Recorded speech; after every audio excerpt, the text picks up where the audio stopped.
Here's a potentially game-changing technology where science meets the sea. In this technology, you do not have to cut down the forest and you do not have to use the non-biodegradable plastics to make the furniture. This technology is a perfect realization of the philosophy designing for sustainability and designing for regenerativeness.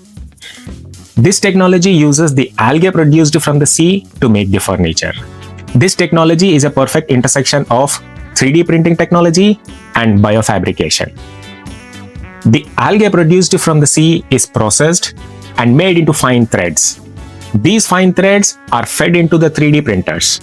These 3D printers print the material layer by layer until the desired design shape is achieved.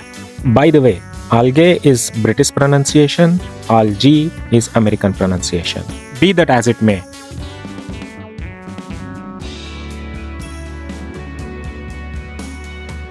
Of course, machines cannot do it all. It requires a human touch to make this the finished product.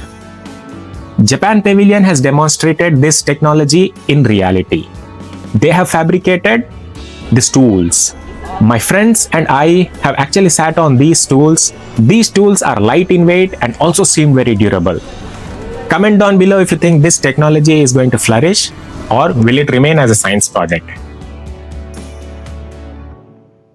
Some of the challenges which comes to mind when I think about this technology, the skilled labor industry which thrives on the conventional methods of fabrication of furniture will be disrupted. The network and the infrastructure which is existing for the conventional methods of fabrication of the furniture will be dismantled and disrupted. And of course, we need an industry which processes the algae.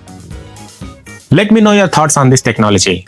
Do you think this is an economically viable solution? Comment down your opinions.